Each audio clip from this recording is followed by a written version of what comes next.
My name is Rafael da Silva.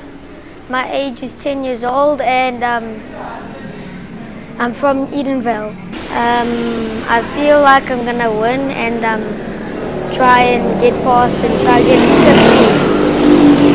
I'm actually thinking how I'm actually going that fast, how hard it is just to get this far and how hard it is to from where you start to go from how far you started to how far you've already done.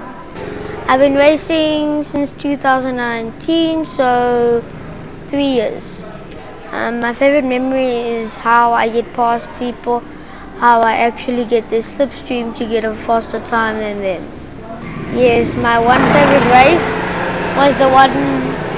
was the last national where I got the ticket to Portugal.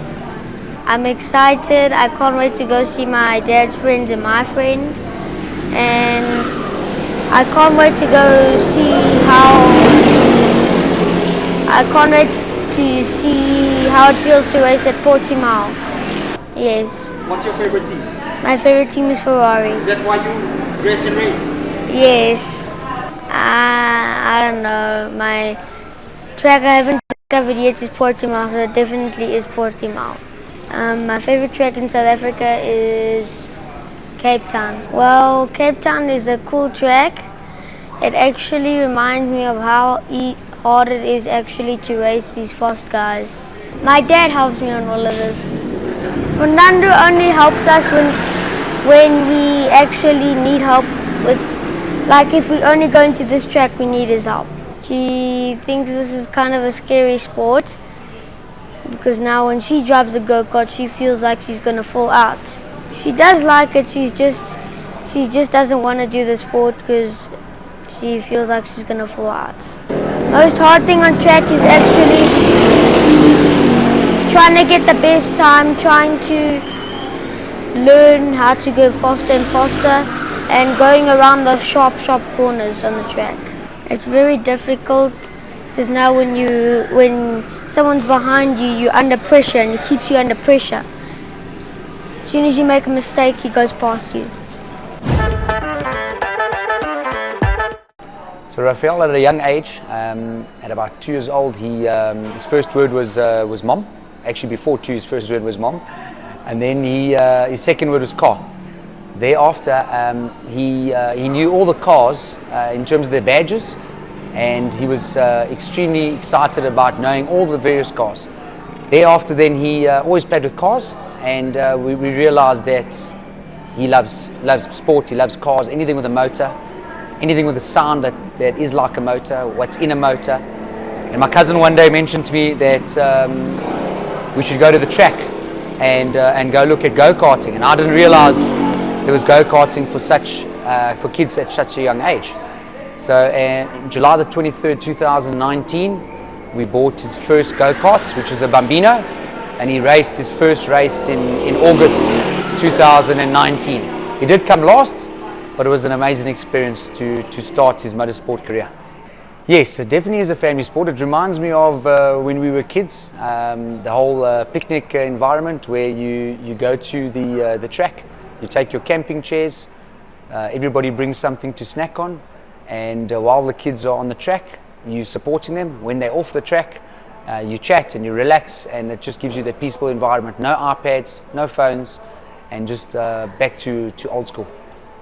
Well, what happens is that the kids and the parents and the teams do take it quite serious. It's not just a hobby.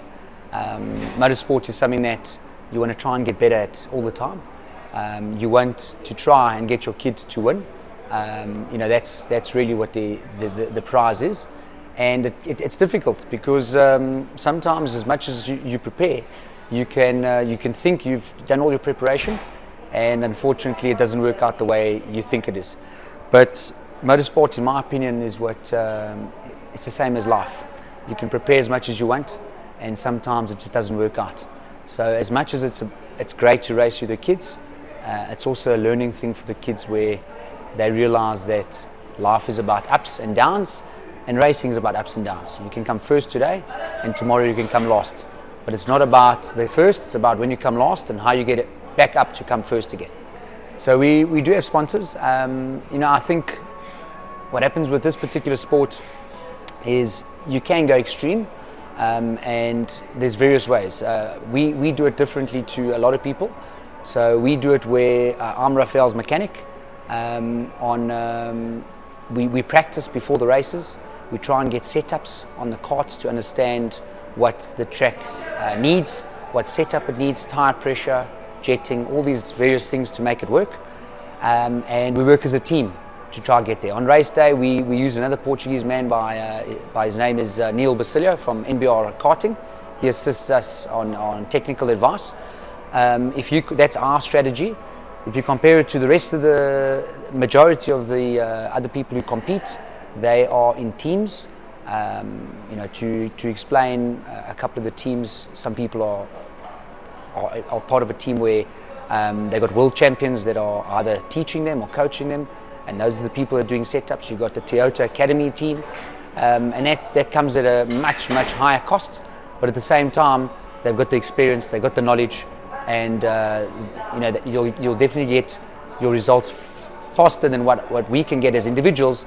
But as we've done it this year, Rafael's the South African champion without a big team, without the knowledge. We worked as a team, and I think we were the underdogs coming into it in terms of not having the information that all these teams have.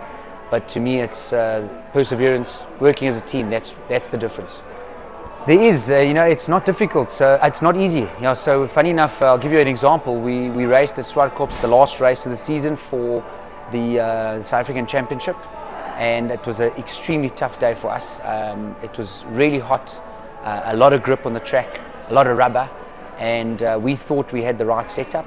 We went into the first race, we came third, and that was concerning for us because we needed the points to win the championship. And on the second race we made a few adjustments, and that gave us a first, so we were excited. We thought we had found the setup. We went to the third race, and with the third race using the same sort of setup, we thought that was going to work, and it didn't. And that's how difficult it is that you're talking about an hour and a half apart, maybe an hour apart, and the tracks change completely. So that's the challenge. Look, it's very tough. I've got 3 kids, and they all like different things. But one thing that I have realized is that family time is priceless. It is very difficult in terms of my work.